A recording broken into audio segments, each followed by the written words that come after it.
I believe that imagination is stronger than knowledge. That hope always triumphs over experience. I love that. Hope always triumphs over experience. I don't care what your experience has been. I don't care what I'm not saying it's not important. It's not part of your masterpiece, part of your story. But the experiences that you have are not what we base our lives on. My past and my experiences and my, letdowns and my frustrations, no, that is not what I base my hope on. Hope triumphs over my experiences and over what I may have felt or thought or seen. Hope always triumphs over my experiences. Every time. And I believe that love is stronger than death. We are not without hope because we have a Father who loves us. So the other day I was watching this little short video of this son and father. The father was talking about his son. His son is now 7 years old, and he, for years, had seizures, like hundreds of seizures a day. He was having these seizures, and some of them just, twitching, and then some of them the grand mal seizures. Hundreds a day. This little boy was on 22 different medications, and they still weren't helping. And so the father found, he started, this is impressive. You may or may not like this, what I'm about to say, but it's just the way the story is, so I can't help it. So the father started using medical marijuana for his son, and it was the kind with low THC, whatever, that gives him high. So he wasn't making him high, he was just using the extract of the plant, and he started seeing changes in his son, and they have him off all except 2 medications at this point. And he said, I'm just waiting for my son. His son can finally walk. His son can finally be able to go swimming. And he said, I'm just waiting for the day that my son can say, I love you. That's his big hope. Where most parents, when they first have a child, they're so excited to play football with their child, so excited to see their kid do all these things. And his hope is for his son to say, I love you. And one of the things he said through his tears while he was talking in this video is, there's nothing worse than seeing a son, my son, suffer. And I thought, there's the heart of God. Yeah. Right. While some people teach the heart of God is to make you suffer in order to teach you something, that's an earthly father who loves his son so much that the worst thing is to see him suffer. And how much greater is our Father? That's the worst thing. Our Father does not enjoy seeing us suffer. He does not give us things to suffer over or suffer through. His heart is for us and is for our good. And he is not after watching us suffer. If an earthly father can say that in tears, I know my Father feels 100 times more that way. It is not his delight for me to suffer. It is his delight for me to be delighted. It is his delight for me to laugh and to have joy and to be happy. It's his delight for me to go, you're awesome, and to trust him and to walk out what I believe and to walk out what is given to me. To grab hold of hope and go, no, this is what's true. My Father turns everything together for my good and makes everything work out for my good. And I'm going to hope in that, and I'm going to trust in that, and I don't care, excuse me, but come hell or high water, I'm going to walk in what my Father wants for me, which is trust and hope and love. And he is faithful and diligent and good and kind.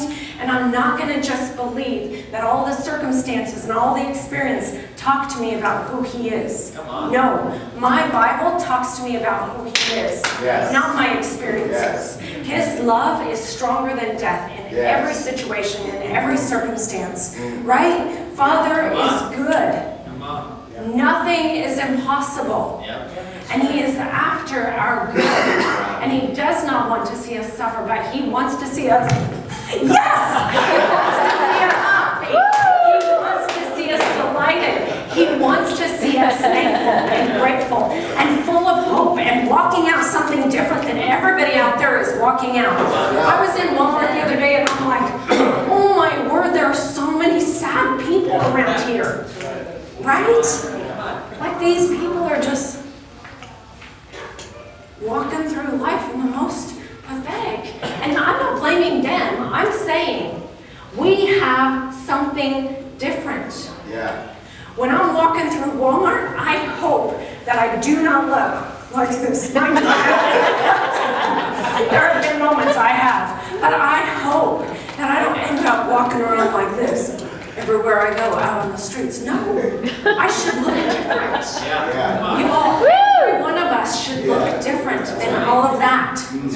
Because we have trust and hope and love. We're different. That's right. Right? That's right. We are unfolding this amazing love story. We are unfolding and being unfolded into this masterpiece that everybody can go, what the? Right? I fully intend for people to stare at me. Not because of this, but I fully intend for people to stare at me. Not because of vanity, but because my Father is creating something amazing. Come on. That's right. Yes. Preach. Love. We've talked about trust. We've talked about hope. We're going to talk about love. Love is true affection for God and man, growing out of God's love for us and in us. We can trust and hope in His love. He is our artist. He is creating our stories. And He is faithful in that, and He is not like the humans. Artists often work from mistakes to masterpieces. Right. Scientists work from disasters to discoveries. Right? Alexander Fleming discovered penicillin in 1928. Do you know what he did? He left some open dish of, excuse me with this word, I may have it wrong, I'm sorry, it's staphylococci.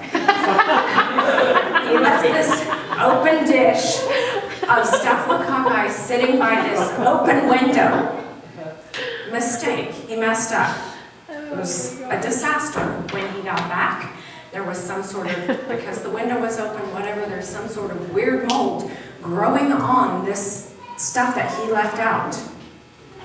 And from that, we have penicillin that has saved millions of lives.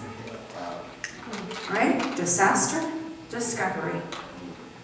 So whatever you're in the middle of, whatever your circumstances are right now, mistakes, disasters, you are headed towards masterpiece and discovery.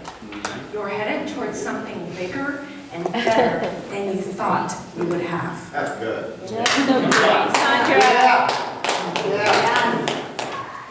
The failures in art should be celebrated today, for tomorrow they will define a masterpiece.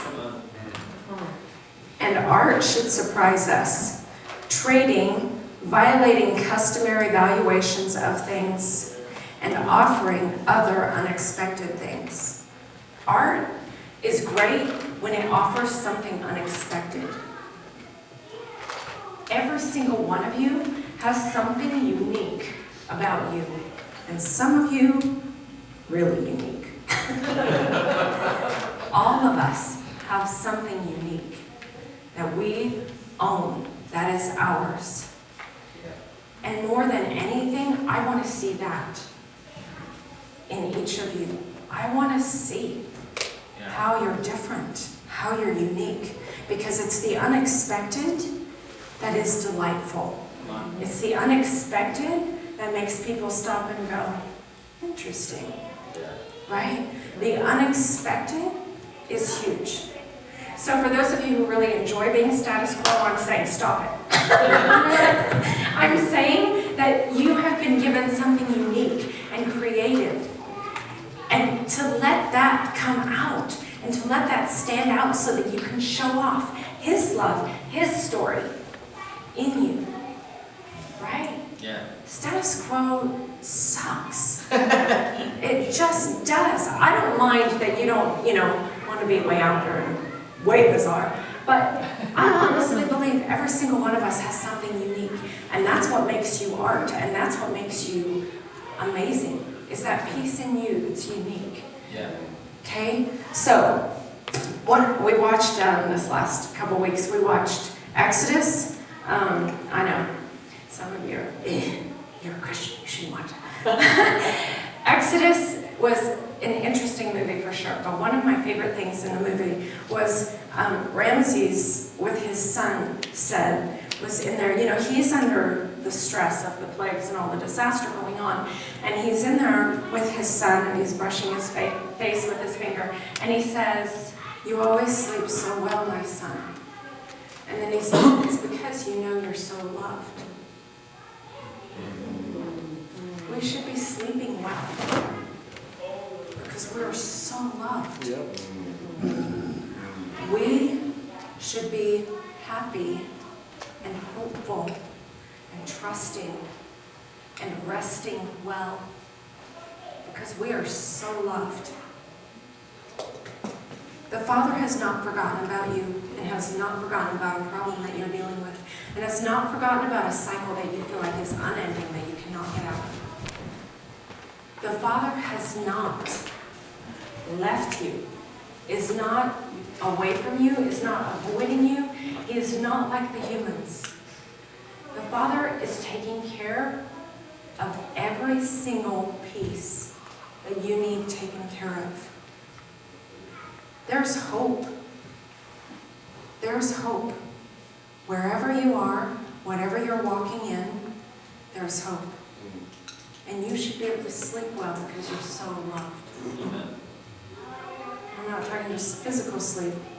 I mean, hopefully you're not sleeping through your day, but I'm talking about being able to rest, right? To be at peace because you're so loved. So, these three remain: trust, an expectation, hope, an expectation of good and greatness, and love that is absolutely more than you can fathom and is working out your good every time. Every time, working out your good. Trust, expectation, and love. I want these and the word masterpiece to be your words for 2015. This is a year of rest. This is a year to be happy. This is a year to be joyful because of what the Father is doing on your behalf. Yeah, come on. For the next level of masterpiece that He's unfolding. Yeah. Okay? And I say this in the midst of knowing there's pain, in the midst of knowing circumstances, but something supersedes those circumstances. That's right. Trust, expectation, love. Man. Okay? That's right. Okay, so I want us to just have a moment, and I want you again, close your eyes, take Jesus with you to the next place you want to go. You can just translate yourself. Just be there instantly. And I want you to see trust and expectation or hope and love as three gifts in front of you.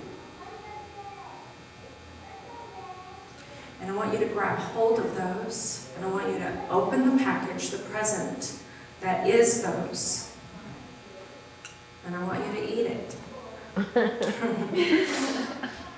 I want it to become part of you.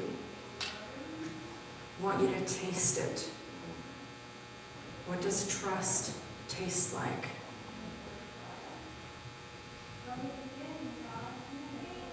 And what about hope? What does that taste like? And what about love?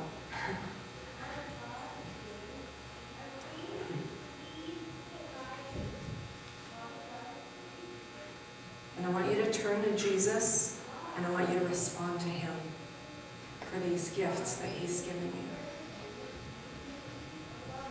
However you want to respond.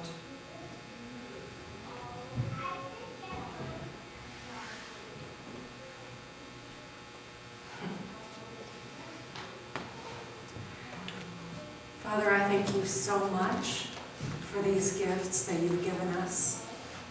That life doesn't have to be a drag, but instead it is a gift. That you are giving us life and creating some amazing masterpieces, creating heroes and a love story that we get to be astounded by when we stop and look at it. thank you that you are faithful and kind, that you are after our good every time, all the time. And we do indeed trust you and hope in you, and we sit back and lean into your love, and we rely on that. We are thankful, and you are kind. And we are alive, and we are trusting. In Jesus' name. Amen. Amen. Yeah, let's give Saundra a hand.